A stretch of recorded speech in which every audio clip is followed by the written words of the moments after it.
আল্লাহর হাবিব সাল্লাল্লাহু আলাইহি ওয়াসাল্লাম নারীদেরকে এভাবে সম্মানিত করেছেন, কিভাবে সম্মান দিয়েছেন।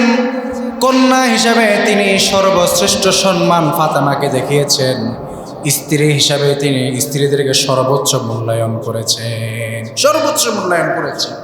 আল্লাহর হাবিব সাল্লাল্লাহু আলাইহি ওয়াসাল্লাম তার বয়স যখন 25 বছর, তিনি তখন বিয়ে করেছেন আম্মাজান খাদিজাতুল কুবরা রাদিয়াল্লাহু তাআলা আনহুকে।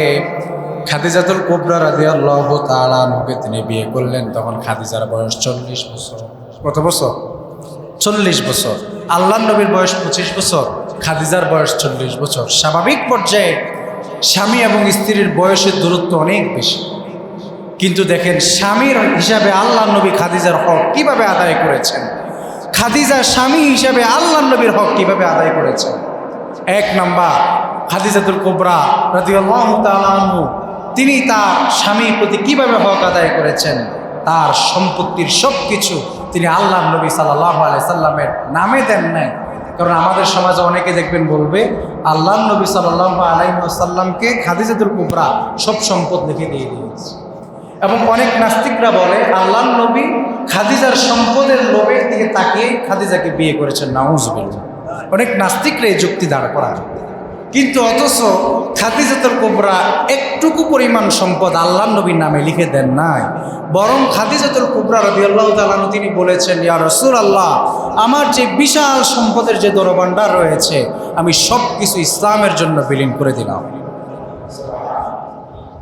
খাদিজা রাদিয়াল্লাহু তাআলা এক নম্বর সব কিছু ইসলামের জন্য বিলীন করেছেন, ইসলামের জন্য দান করেছেন, ইসলামের জন্য ওয়াকফ করেছেন, আল্লাহর নবীর জন্য তিনি দান করেন নাই। এক নম্বর। দ্বিতীয় নম্বর, আল্লাহর নবী সাল্লাল্লাহু আলাইহি ওয়াসাল্লাম হেরা গুহায় তিনি ধ্যান করতেন।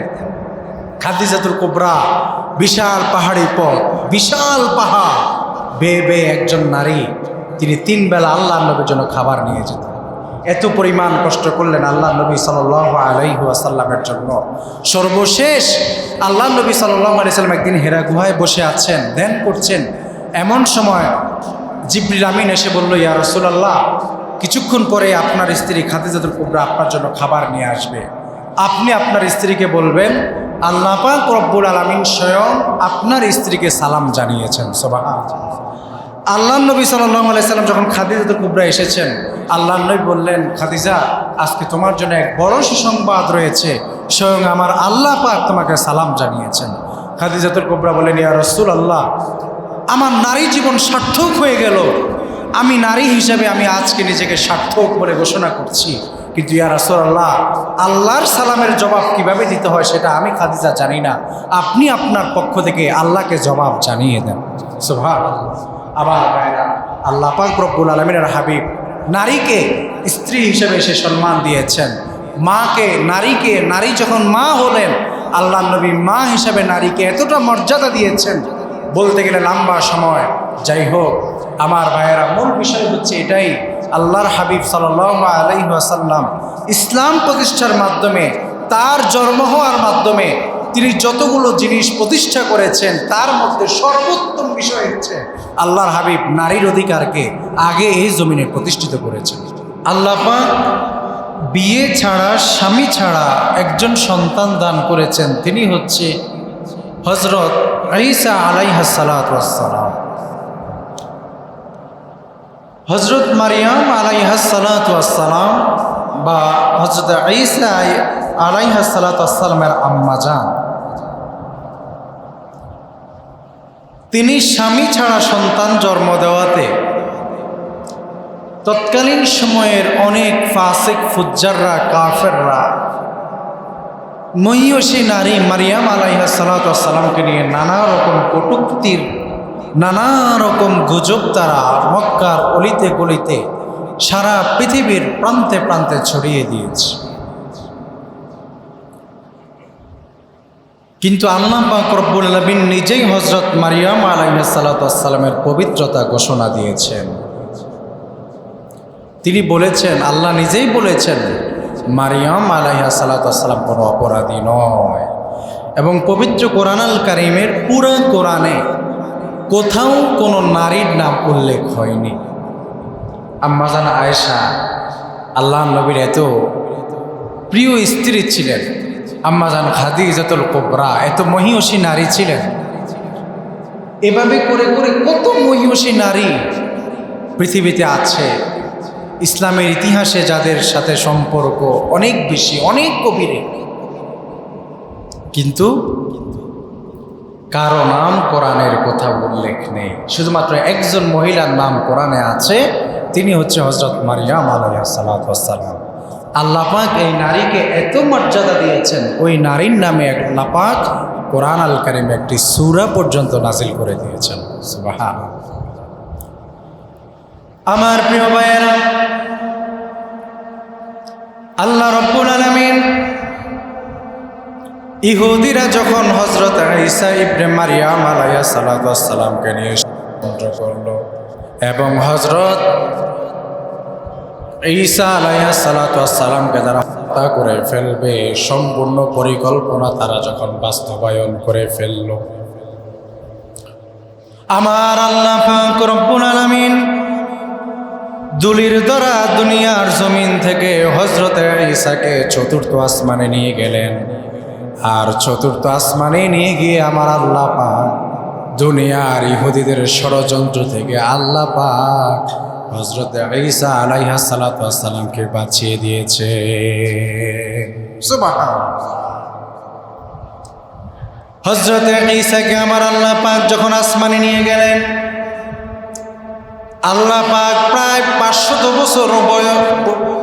বছর হয়ে গেল, আমার আল্লাহ পাক আর কোন নবী পাঠালেন না। 500 বছর পর্যন্ত আর কেউ আল্লাহর পথে ডাকনেওয়ালা ছিল না। এই 500 বছরের ইতিহাস আপনাদেরকে বলছি। 500 বছর কিভাবে দেশের মানুষ চলেছে, এই 500 বছরকে বলা হয় জাহিলি জামানা।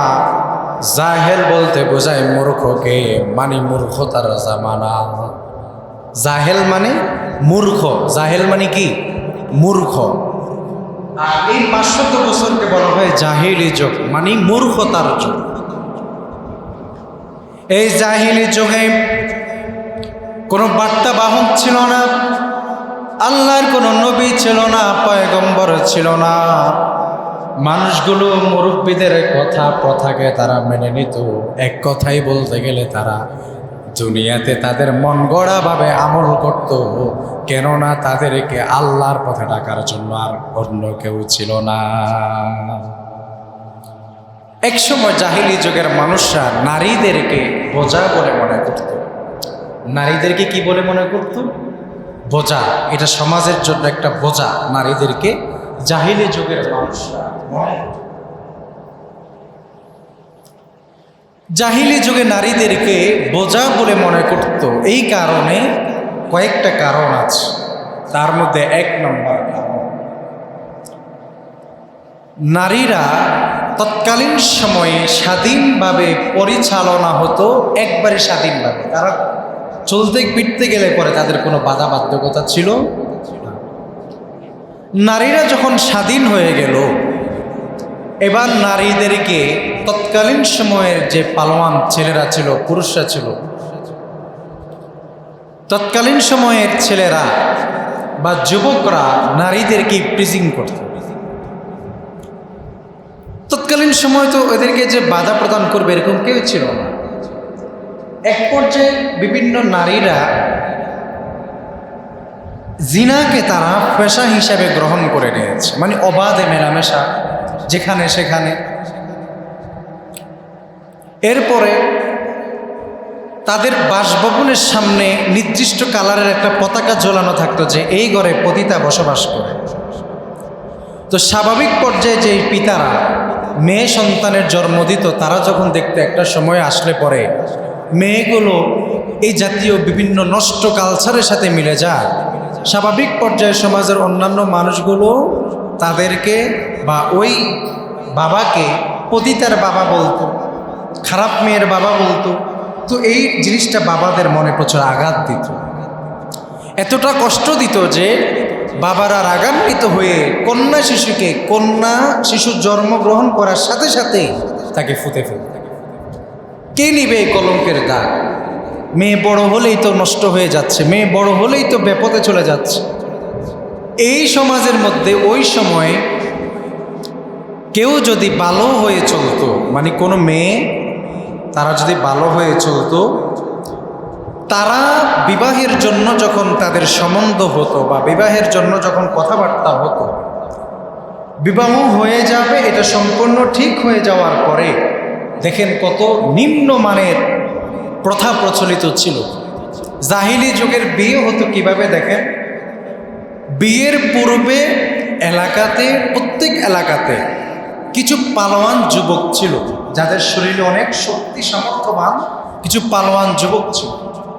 যেই মেয়ের বিয়ে ঠিক হবে, বিয়ের 6 দিন পূর্বে, ভালোভাবে খেয়াল করেন, বিয়ের 6 দিন পূর্বে 6 দিন পর্যন্ত ওই মেয়েকে ওই পালোয়ান যুবকদের সাথে থাকতে হবে। নাউজুবিল্লাহ। ওই মেয়ে ওই 6 দিন ওই পালোয়ান যুবকদের কাছে থাকার পরে এরপরে তার বিবাহ দেওয়া হতো। পড়ি নাউজুবিল্লাহ। এই কলঙ্কের দাগ কোনো পিতা নিতে চাইতো না, এজন্য পিতারা কন্যা সন্তানকে কি করে ফেলতো? হত্যা করে ফেলতো। এভাবে করে করে এক জামানা সুদ ঘুষ অন্যায় রাহাজারি। তৎকালীন সময়ের একটা বড় স্লোগান ছিল, জোর যার মূল্য তার, জোর যার মূল্য তার। যে যত শক্তিশালী ছিল সে তত সম্পদের মালিক হতো। স্বাভাবিক পর্যায়ে এই রেওয়াজ তাদের সমাজে প্রচলিত ছিল। সর্বশেষ সময়ে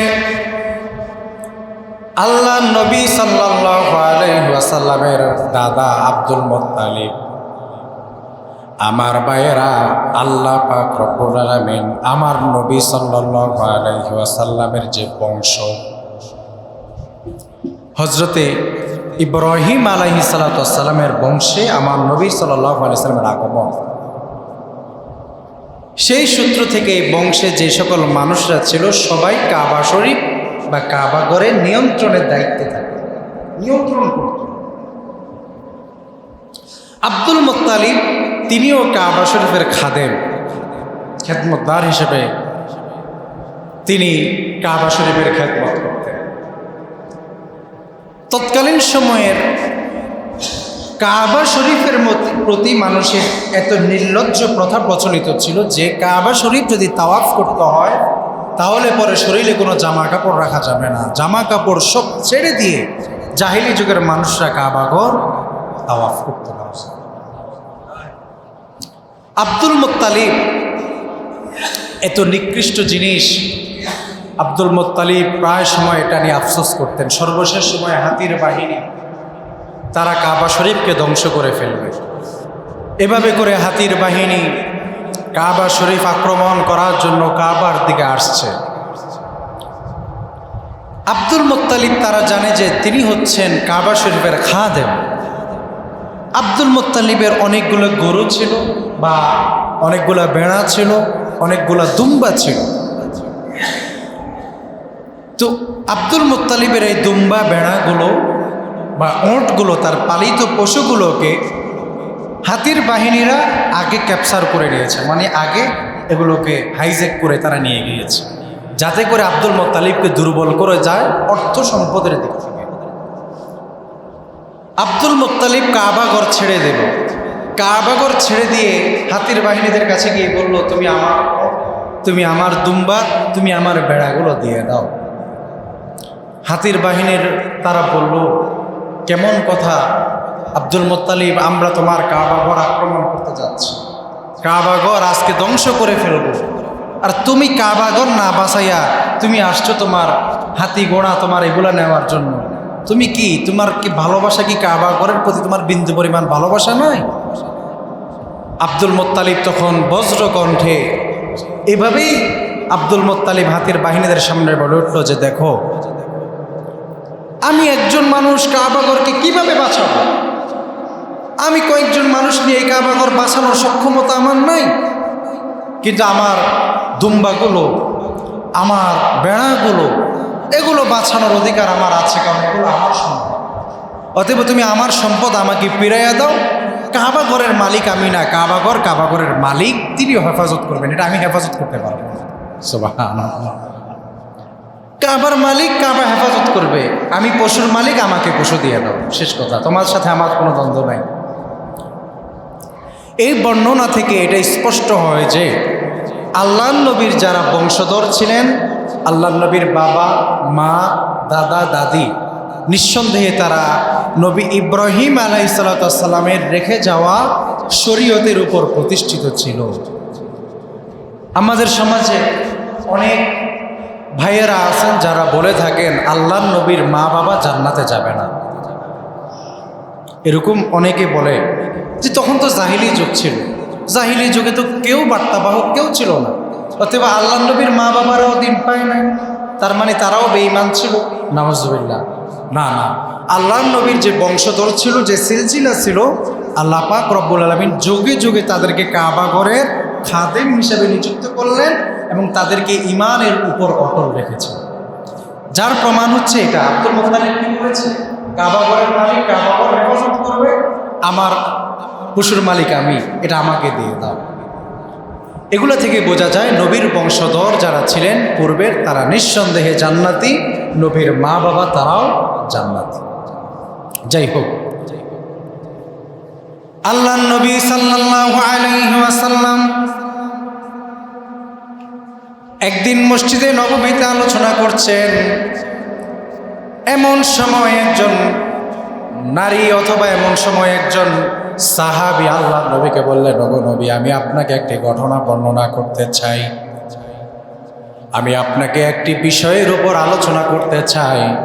আল্লাহ নবী বললেন, হ্যাঁ সাহাবী বলতে পারো, তোমাকে সুযোগ দেওয়া হলো। ওই সাহাবীর নাম ছিল দাহিয়াতুল কলবি। দাহিয়াতুল কলবি আল্লাহ নবী সাল্লাল্লাহু আলাইহি ওয়াসাল্লামকে বলছেন, ওগো নবী, আমি একবার মক্কা থেকে সিরিয়ার ব্যবসার উদ্দেশ্যে রওনা হয়েছি। আমি যখন মক্কা থেকে সিরিয়ায় ব্যবসার উদ্দেশ্যে রওনা দিয়েছি, তখন আমার স্ত্রীর পেটের মধ্যে একটা সন্তান ছিল। এখন তো আধুনিক জামানা, বিভিন্ন প্রক্রিয়ায় জানা যায় ছেলে হবে না মেয়ে হবে। তখন তো এত আধুনিক যুগ ছিল না, আগে থেকে জানার কোনো সুযোগও ছিল না। আমি আমার স্ত্রীকে বলে গেলাম, যদি ছেলে সন্তান হয় তাহলে বাঁচিয়ে রাখবা, আর যদি মেয়ে সন্তান হয় তাহলে তাকে হত্যা করে ফেলবা। দীর্ঘ 6 বছর সিরিয়ায় ব্যবসা শেষ করে আমি আবার মক্কায় ফিরলাম। মক্কায় ফেরার পরে আমি আমার স্ত্রীকে প্রশ্ন করলাম, স্ত্রী রে, কি এমন সন্তান হয়েছে আমি তো জানলাম না, একটু বলো না। আমার স্ত্রী আমাকে কিছুই বলে না, বিভিন্ন কথার মাধ্যমে সে বিষয়টাকে একটু গোপন করার চেষ্টা করছে। এভাবে করে লম্বা সময় পরে আমি জানতে পারলাম আমার স্ত্রীর গর্ভে যে সন্তান ছিল সেটা ছিল মেয়ে সন্তান। আর আমার স্ত্রী মেয়ে সন্তান জন্ম দিয়ে তাকে নীরবে লালন পালন করছে, এবং কি ওই মেয়ের একটা সুন্দর নাম রেখেছে। মেয়ের নাম রেখেছে জামিলা। জামিলা মানে হচ্ছে সুন্দরী। এত সুন্দর একটা নাম রেখেছে, জামিল হচ্ছে সুন্দর, জামিলা অর্থ হচ্ছে সুন্দরী। স্বাভাবিক পর্যায়ে এত সুন্দর নাম রাখা হয়েছে ওই মেয়ের। আল্লাহর হাবিব সাল্লাল্লাহু আলাইহি ওয়াসাল্লামের কাছে সাহাবী বলছেন, ইয়া রাসূলুল্লাহ, আমি আমার স্ত্রীকে বললাম, তুমি মেয়ে সন্তানের জন্ম দিয়েছ, তুমি কেন আমাকে জানালে না? স্ত্রী বলল, দেখো, কোনো মা কোনো সন্তানকে নিজ হাতে হত্যা করতে পারে না। তুমি বাবা হিসেবে হয়তো তুমি সন্তানকে হত্যা করতে পারো, কিন্তু আমি মা, কোনোদিন আমি আমার সন্তানকে হত্যা করার মতো সক্ষমতা আমার নেই। এবার স্বামী বেচারা বলল, ঠিক আছে, সক্ষমতা যেহেতু তোমার ছিল না, তুমি আমার কাছে দাও, আমি তাকে হত্যা করে ফেলি।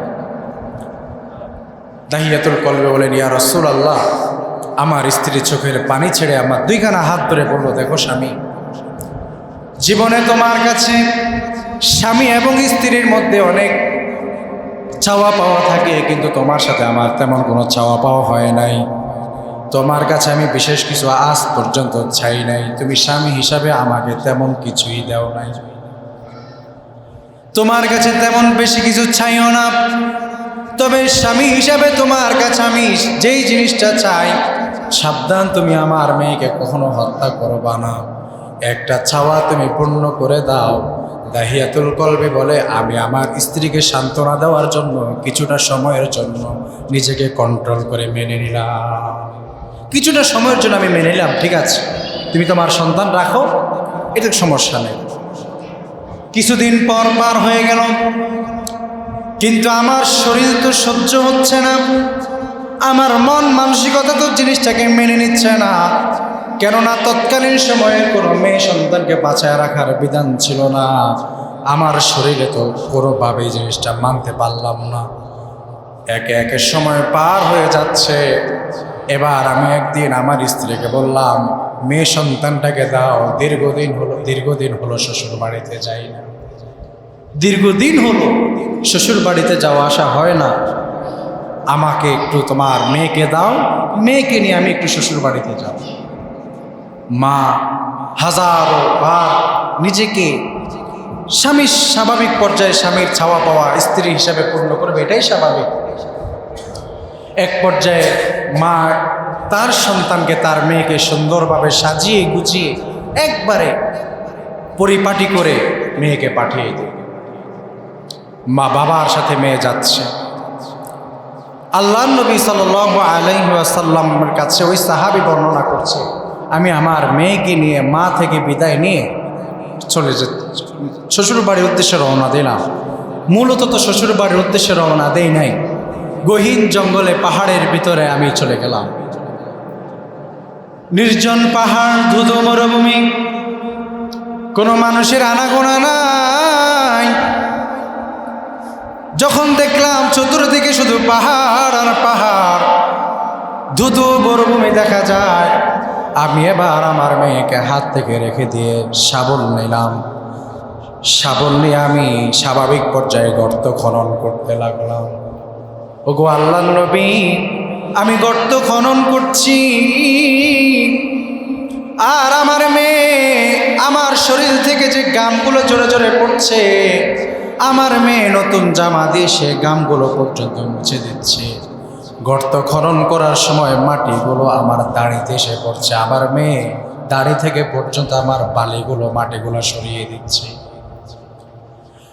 এরপরেও আমার মনের ভিতরে একটু দিলে একটু ধাক্কা লাগলো না, একটু মায়া লাগলো না। গর্ত খনন করা শেষ করলাম। এবার আমি আমার মেয়েকে এক ধাক্কা দিয়ে গর্তের মধ্যে ফেলে দিলাম। গর্তের মধ্যে যখন ফেলে দিলাম, তারপরেও আমার মেয়ে বুঝতে পারে নাই আমি তাকে হত্যা করে ফেলব। আমার মেয়ে আমার দিকে তাকিয়ে বলছে, বাবা এটা কেমন খেলা, তুমি আমাকে ফেলে দিচ্ছ, এবার আমিও বুঝি তোমাকে ফেলে দিব। আমার মেয়ে তখনও বুঝতে পারে নাই আমি আমার মেয়েকে হত্যা করে ফেলবো। আমার মেয়ে তখনও আমার সাথে হাসির ছলে কথা বলছে, কিন্তু আমার দিলটা একবারের জন্য নরম হয় নাই। মরুভূমি থেকে আমি পাথর কুড়িয়ে এনে এনে আমার মেয়েকে পাথর নিক্ষেপ করতেছি, আর আমার মেয়ে বলতেছে, বাবা তুমি আমাকে জীবনের তরে ছেড়ে দাও, আমি আর কোনোদিন বাবা তোমার সামনে আসবো না, ঘরেও ফিরবো না, তোমায় বাবা হিসাবে শুধুমাত্র তোমার কাছে একটু জান ভিক্ষা চাই, তুমি শুধু আমাকে গর্ত থেকে একটু উঠিয়ে ছেড়ে দাও, আমার দুই চোখ যেদিকে যায় আমি ঠিক সেদিকেই চলে যাব। কিন্তু এরপরেও আমি আমার মেয়েকে ছাড় দেই নাই। পাথর নিক্ষেপ করতে করতে করতে করতে আমার মেয়ে যখন শেষ নিঃশ্বাস ত্যাগ করে ফেললো, আমি নীরবে এবার মাটি চাপা দিয়ে ঘরে ফিরলাম। কিন্তু আমার মেয়ের জীবনের সর্বশেষ শব্দ ছিল, বাবা কি এমন অপরাধ করলাম আমি, তুমি আমাকে এভাবে হত্যা করে ফেললাম। নবীজি খাইতেও পারি না, শুইতেও পারি না, ঘুমাইতেও পারি না। আজ পর্যন্ত এমন কোনো ঘুম আমার হয় নাই যে ঘুমে আমার মেয়ে স্বপ্নে সে না বলেছে, বাবা কি অপরাধ করেছে আমি, যে অপরাধের কারণে তুমি আমাকে এভাবে হত্যা করে ফেললাম। আমার ভাইয়েরা, আল্লাহর নবী যখন এই বর্ণনা শুনছেন, সাহাবী হযরত আবু হুরায়রা রাদিয়াল্লাহু তাআলা আনহু বলেন, আমার নবীর চোখের পানি পড়তে পড়তে নবীর দাড়ি মুবারক ভিজে গিয়েছে। কেননা আমার নবী কন্যা সন্তানকে এতটাই বেশি ভালোবেসেছেন। আল্লাহ নবী সাল্লাল্লাহু আলাইহি ওয়াসাল্লাম তিনি যখন কোথাও সফরে যেতেন, তিনি আমাদের আম্মাজান হযরত ফাতেমাতুজ জাহরা রাদিয়াল্লাহু তাআলা আনহাকে তিনি সর্বশেষ বলে যেতেন। সফরে যেতেন সবাইকে বলে সর্বশেষ আল্লাহর নবী হযরত ফাতেমাতুজ জাহরা রাদিয়াল্লাহু তাআলা আনহাকে বলে সফরে চলে যেতেন, বিদায় নিতেন। আবার আল্লাহর নবী যখন ঘরে ফিরতেন, ঘরে ফেরার পরে সফর থেকে যদি কোনো হাদিয়া নিয়ে আসতেন, আগেই আল্লাহর নবী ফাতেমাতুজ জাহরা রাদিয়াল্লাহু তাআলা আনহার হাতে দিতেন। সুবহানাল্লাহ। আল্লাহর নবী সাল্লাল্লাহু আলাইহি ওয়াসাল্লামের স্ত্রী আম্মাজান আয়েশা সিদ্দিকা রাদিয়াল্লাহু তাআলা আনহা একদিন আল্লাহর নবীর কাছে কারণ জানতে চাইলেন, ইয়া রাসূলুল্লাহ, আপনি ফাতেমাকে তো ভালোবাসেন, কারণ ফাতেমা আপনার খাদিজার কন্যা, এজন্য নাকি? আল্লাহর নবী বলেন, না, ফাতেমা খাদিজার মেয়ে, এজন্য আমি তাকে বেশি ভালোবাসি, বিষয়টা এমন নয়।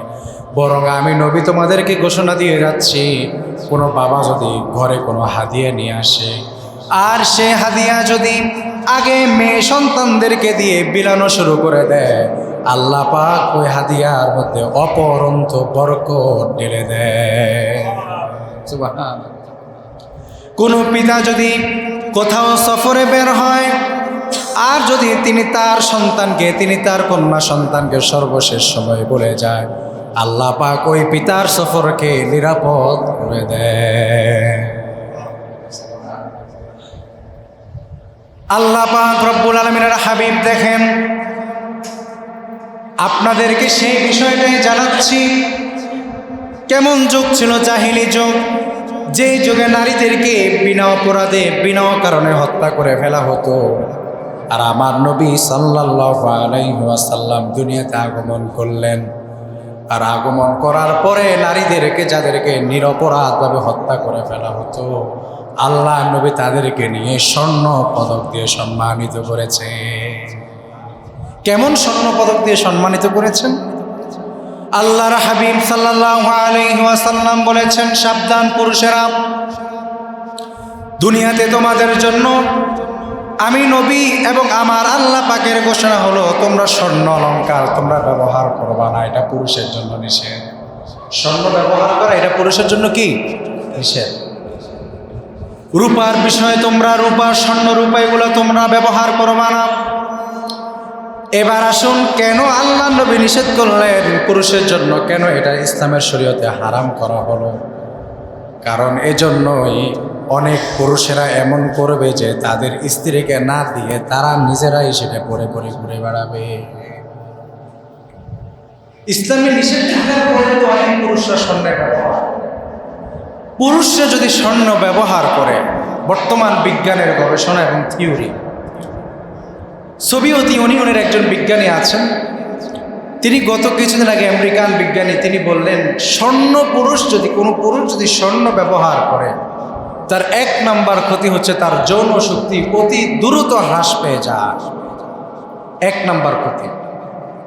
দ্বিতীয় নাম্বার, তার শরীরের গুরুত্বপূর্ণ যে হরমোন অর্গানগুলো রয়েছে, তার হাতে হাঁটুতে বিভিন্ন কবজিগুলো যেগুলো রয়েছে, এগুলোতে যে আল্লাহ পাক রব্বুল আলামিন যে বিশেষ নিয়ামত দিয়েছেন, এখানে আল্লাহ পাক বিশেষ এক গ্লিসারিন ব্যবস্থা করেছেন। আমাদের প্রত্যেকটা হাঁটুতে আছে, প্রত্যেকটা গিরায়, প্রত্যেকটা শিরায়, উপশিরায় রয়েছে। আল্লাহ পাক রব্বুল আলামিন সেগুলোকে অতি দ্রুত শুকিয়ে নেয়। পুরুষের শরীরে থাকা এই অর্গানগুলোকে স্বর্ণ অতি দ্রুত গিলে নিতে পারে, যার ফলে একজন পুরুষ তার আয়ু বা তার বয়স স্বাভাবিক পর্যায়ে স্বর্ণের কারণে কমতে থাকে। তাহলে যে বিজ্ঞান গবেষণা করে জানাচ্ছে 1400 বছর পরে, আমার নবী সাল্লাল্লাহু আলাইহি ওয়াসাল্লাম 1400 বছর আগে যখন বিজ্ঞানের কোনো অস্তিত্ব ছিল না, তখনই আল্লাহর নবী নিষেধ করেছেন, সাবধান পুরুষেরা তোমরা স্বর্ণ অলংকার ব্যবহার করবে না, এটা নারীদের জন্য খাস। আমার ভাইয়েরা, সুবহানাল্লাহ, এজন্য নারীদেরকে নারী হিসেবেই সম্মান করা উচিত।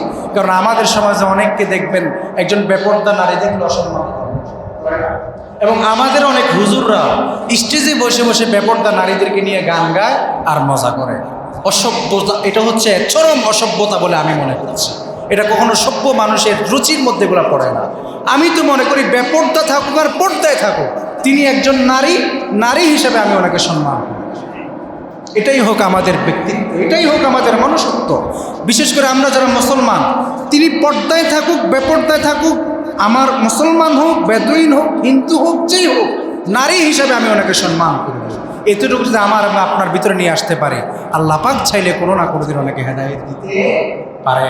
আল্লাহ পাক রব্বুল আলামিন আমাদের প্রত্যেককে এই বিষয়গুলোর উপর লক্ষ্য রাখার তৌফিক দান করুন। আমিন। ওয়া আখিরু দাওয়ানা আলহামদুলিল্লাহি রাব্বিল আলামিন।